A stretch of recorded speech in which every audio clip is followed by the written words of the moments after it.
आप देख रहे हैं मेट्रो सिटी समाचार। महाराष्ट्र में सियासत गर्म हो गई है। कश्मीर फाइल्स फिल्म आने के बाद देश में एक बार फिर से बीते 14 मई को महाराष्ट्र में शिवसेना ने विशाल जनसभा को संबोधित किया। इस सभा से पहले बीजेपी नेताओं ने राज्य के मुख्यमंत्री उद्धव ठाकरे से कई मुद्दों पर बात करने की बात कही थी। सभा की समाप्ति के बाद शिवसेना प्रवक्ता संजय राउत ने इस महासभा को 100 सभाओं का बाप बताते हुए कहा कि आने वाले दिनों में शिवसेना महाराष्ट्र में अकेली हिंदुत्व का चेहरा रहेगी। इसका जवाब देते हुए बीजेपी नेताओं ने पलटवार किया है। बीजेपी नेता किरीट सोमैया ने कहा कि उद्धव ठाकरे सरकार को करारा जवाब मिलेगा। देखिए इस बारे में उन्होंने क्या कुछ कहा। भ्रष्टाचार के आरोप में शहीद करने निकले हैं, इसकी जांच तो होगी ही। और सिर्फ इतना ही नहीं, कल हमें लगा था 18 मंत्री नेताओं के ऊपर कार्रवाई हो रही है।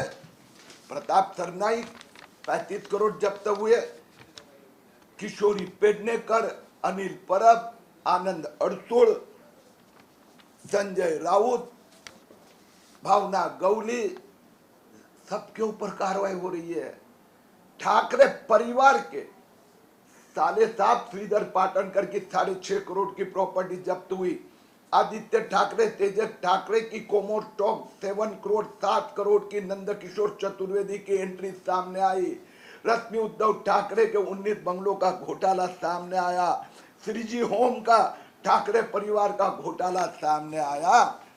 असली और नकली क्या है? उद्धव ठाकरे साहब, आपने 3 बार आपके गुंडा सेना को सुपारी दी किरीट सोमैया की हत्या करने की। वासिम में पुलिस ने लिखा है एफआईआर में कि 70-80 लोग थे पूना में किरीट सोमैया की हत्या करने के लिए। आपने शिवसेना के गुंडों को मुंबई से भेजा। एफआईआर में पुलिस ने लिखा है कि 72 से 75 लोग थे।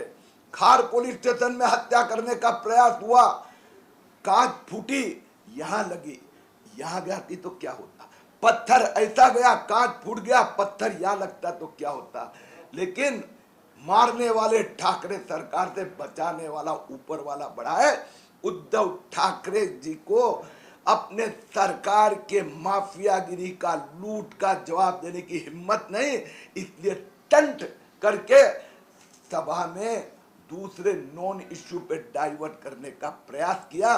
हिसाब हम महीने भर के अंदर रखेंगे। ओके, चलो ए ना ले ले, फिर मैं भागता हूं। महीने भर में ठाकरे सरकार के साथ ठाकरे परिवार के हर एक सदस्य का हिसाब जनता के सामने रखा जाएगा। कल की सभा में कितना डरपोक लाचार मुख्यमंत्री अपनी पत्नी के ऊपर 19 बंगलों के आरोप हुए घोटाले के, उसका जवाब उद्धव ठाकरे लगा था मुझे कम से कम अपनी पत्नी को तो बचाएंगे।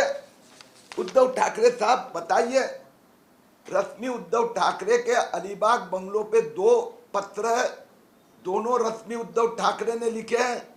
ये 2019 का पत्र है जिसमें रश्मि उद्धव ठाकरे ने लिखा है, अलीबाग कोरलई के 19 बंगलों मेरे हैं, मैंने अन्वय नाइक से खरीदे हैं।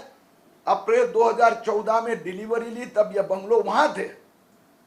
जब किरीट सोमैया ने भंडाफोड़ किया तो 2021 में रश्मि उद्धव ठाकरे ने एक और पत्र लिखा जिसमें लिखा ये 19 बंगलों मेरे नहीं थे, ये 19 बंगलों मेरे पास कभी भी नहीं थे।